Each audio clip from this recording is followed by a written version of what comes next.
All right, what's going on, folks? Welcome back to Stereos and Legos. That's where we're at here today. We've got the QSC 254 Professional CX254 Professional Power Amplifier here. I believe this is 170 watts per channel, 4 channels. This has balanced inputs on the back. Also has the ability to be able to log it, to be able to monitor it via VGA connection, or a data port connection. Sorry. It's at the base is 170 watts per channel. What you can bridge it, and you can do a whole bunch of other stuff with it that could definitely increase that, right? That's at 8 ohms, right? So, and don't take any of, like, I'm basically just reading off of a data sheet. So, right now I'm just reciting it back from memory in my head. So there's probably more that people know out there than I do on this, and I'm just literally trying to, fill in the gaps on the video. Okay, so we've got lights here, channel 1, 2, 3, and 4. That's for clipping, so those will be red lights. You've also got signal lights here as well, for when you start to reach these kind of thresholds to let you know that you're kind of getting up there. You've got a parallel light and a bridge lights for 1 and 2 and 3 and 4, so it's one light for each of those. And right now we're running this just in stereo mode. We've got we've homemade our own cable for the back, so that was pretty exciting. I bought a cable on Crutchfield. It didn't work, and Crutchfield's a great company. I don't mind using them, but they had a Atlas Y-Sum cable on there that's supposed to do what my cable did, and it doesn't. So that's fine. I'll show you guys what I did on the back. We've got a Kenwood stereo control amplifier right here that we're running it off of. Nothing fancy. I like it because it actually shows me that there's a signal with the equalizer here, which is nice. So I can tell, okay, like I had the other cable and I could tell that this was working because the equalizer is going, but I wasn't getting anything on this as far as like an output signal goes. So that is very helpful, right? So that's why I like using this as my test amplifier. Let's go ahead and power this up. Go ahead and put that on. Put the amp on. Here we go. We've got there's that light there. There's your clipping lights. Just like a little test setup there. There we go. We got sound coming out of the speaker. Now on the front of this, we've got gain knobs. So right now we're only using channel 1, so we don't need to mess with this, but you can literally use a screwdriver to mess around with these. They sell a security like cover for these. I don't have them, but they sell one in case you wanted to, kind of like lock off people messing with these. Here you go. I'm just gonna mess with channel 1. Just gonna see the gain. See the signal.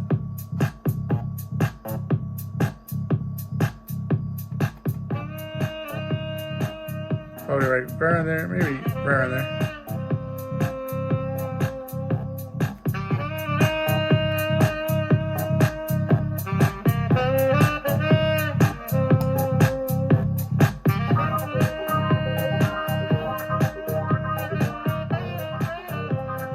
So there's that. You also have racks. You also have rack mounts on the side there.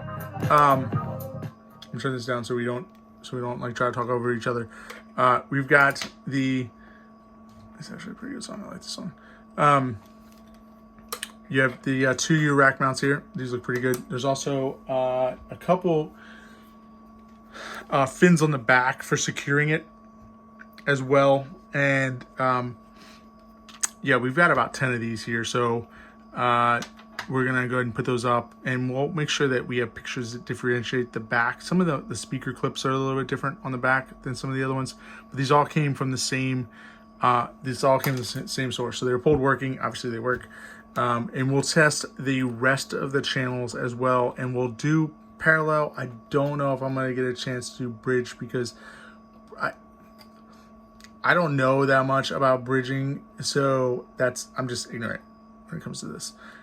And the amount of wattage that this is going to put out, I'm just worried that I don't really have a speaker that can handle it. I'm worried I'm just going to like destroy the speaker. So so that's why and maybe that's just my own like ignorance, like not understanding what this is going to do. And if it is, go ahead and let me know in the comments, and let me know. You don't have to call me stupid, but you can if you want. I don't care. But let me know like what I can do to test that bridge without blowing out my little tiny 100-watt speaker here, right? So there's that. Let's get around to the back here. Without further ado, let's get around to the back.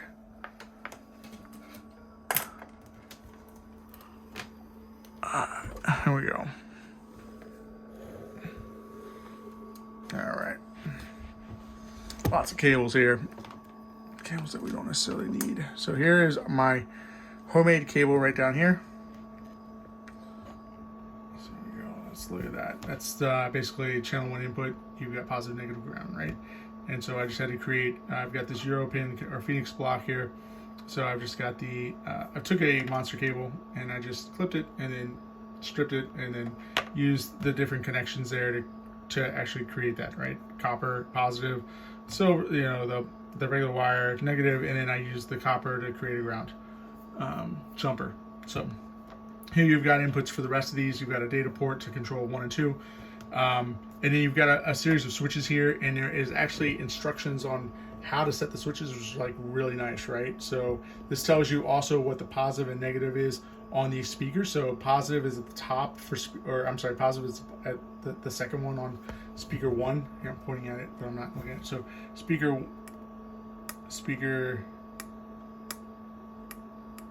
Okay, that's just the connector. I thought I was like creating sparks. So this is negative, this is positive. But when you go out down to the bottom here, the top one is positive and the bottom one is negative. So it kind of flip-flops, right? So just to keep that in mind. You've got your filters. There's that right there. So there's some dips there. Clip limit, stereo mode, parallel mode, and bridge mode. It shows you the different things to do there in those. And then the speaker jacks to use. So there's a couple speaker jacks in the middle that you'll actually use for the mono mode. So there's that. So let's see what they're talking about when it comes to these dip switches. Here they are right here. So there you are. So we're in stereo mode right now, right? So if I build another cable, which I will because I just wanted to test this in theory if it works. Here it works, so it's great. So I'll connect another set of speaker jacks there, and then we'll listen to this in stereo mode. Make sure everything works. I'll make sure that all these channels work, right? So that's the whole idea. But like I said, I just wanted, for this video itself, I just wanted to kind of show you briefly everything on this amplifier. I guess you could buy this as a home amplifier if you wanted to. I think this would be more like you would have this in like a store environment, something that has like PA systems and things like that. So that's that. There's that. So yeah. If there's any questions, feel free to ask me. I'll try to answer them. I'm reading a lot of stuff off data sheets, and so there's that. So so I won't be able to like give you any really like specific answers. Like if you guys have like technical questions, your best bet is to go to Google and then go from there. Now it does say, I read online 2 different places. So it does say on this that this is 250 watts per channel with 4 ohms. I guess I said 170 watts at 8 ohms. So I don't know if that math works out, but there's that. This is also made in the USA, which is nice. And yeah, it looks really good. These look really, really good. There's minimal, like these on the back are like a little bit bent, which you could probably bend them back. These fins on the back for mounting them. But other than that, they're pretty minimal. And like I said, I'm just running a stereo channel, like just a single mono to this, so unbalanced to balanced. So that's that. Thanks for watching, guys. I hope this is helpful. Like I said, if you guys have any questions, I'll try to answer them, but I think Google is going to be a better bet for you as far as answering these questions. We're going to put 10 of these in our store. I'm probably, right now, I'm looking at pricing them at, because of their condition and how good of condition they're in, these were $1,200 new, so I'm probably looking at putting these at probably $500 or so with free shipping. So we do offer free shipping, and I do custom boxes for these. I have double-walled boxes for my amplifiers. I don't recycle boxes when it comes to amplifiers. Everything is fresh.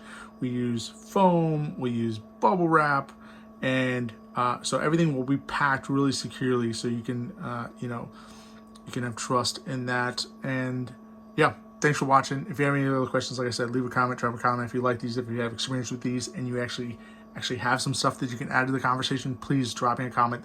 I would love to hear from you. Thanks. Bye.